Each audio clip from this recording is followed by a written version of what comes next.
It's all about getting the shot. And getting aerial shots has been out of the reach of amateur video makers for a long time.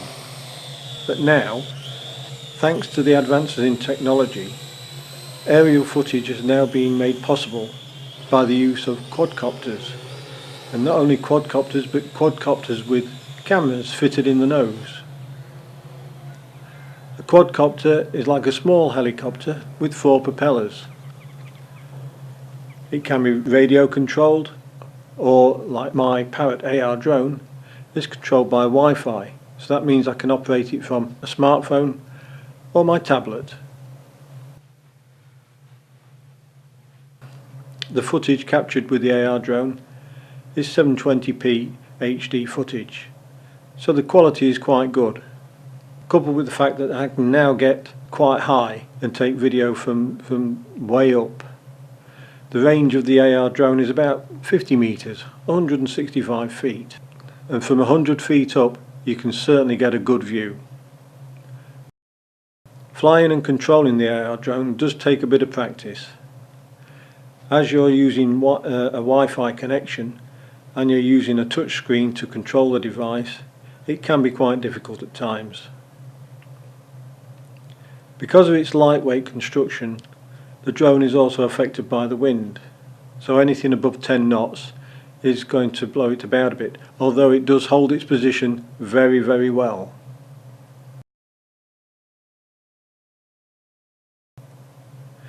One advantage of this device is that when you send it up into the air, take your fingers off the controls, it will just sit there until you decide to move it.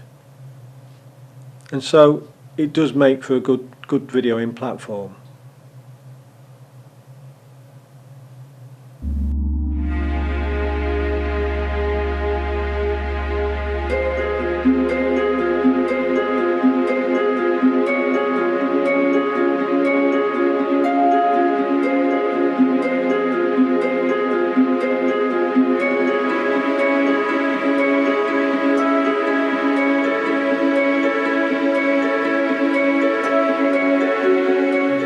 The footage from the AR drone is quite good, but I decided I could do better, and I looked round for a better device with a better camera on board and something much easier to fly. And here it is, the DJI Phantom, a much more robust quadcopter, and it has the ability to undersling a camera. This one is the GoPro. Again, high definition and a much better quality picture than the AR drone.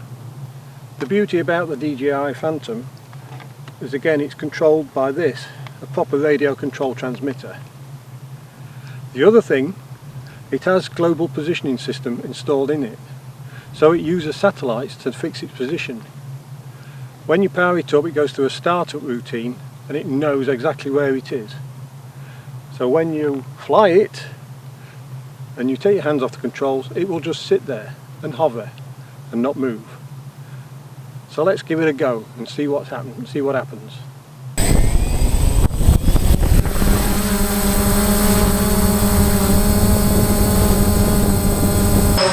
It's quite windy today, so you can see that it's fighting against the wind. But the global positioning system is keeping it in place. Although it's gusting, it's still pretty stable and still very manoeuvrable.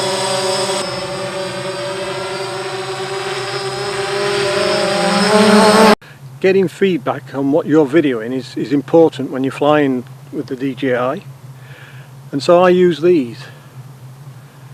They're made by a company called Fat Shark, and the Phantom has a video transmitter on it.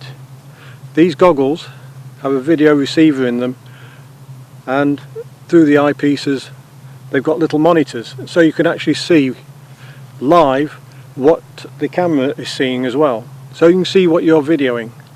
So it's easy to position the craft to get the shot that you want.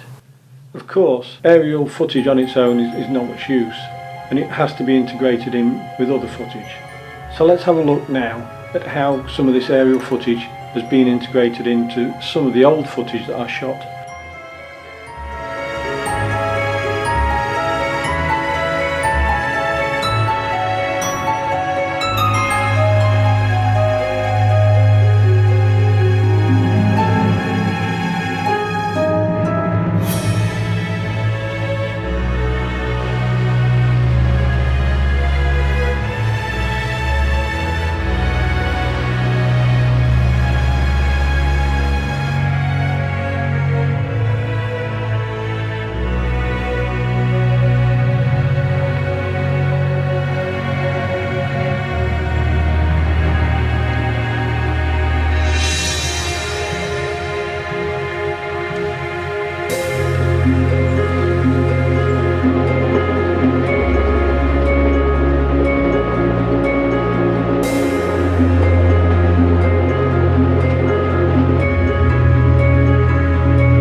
one downside with these aerial devices is that they are battery powered, and the battery lasts about 10 minutes.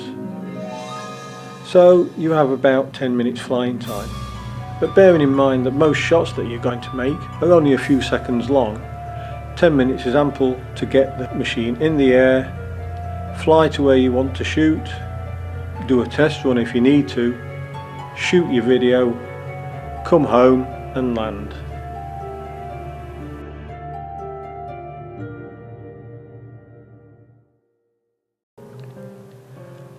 Coupled with the fact that I've got a video transmitter on the Phantom, and using the Fat Shark goggles I can see where I'm going, this machine is absolutely fantastic. It is affected by the wind, it will try and fight the wind, but for the most part it can go up in windier conditions than the Parrot AR drone, because it is a lot sturdier. So where does this lead me in the future? Well, it takes my video making to another level. You could say the sky's the limit.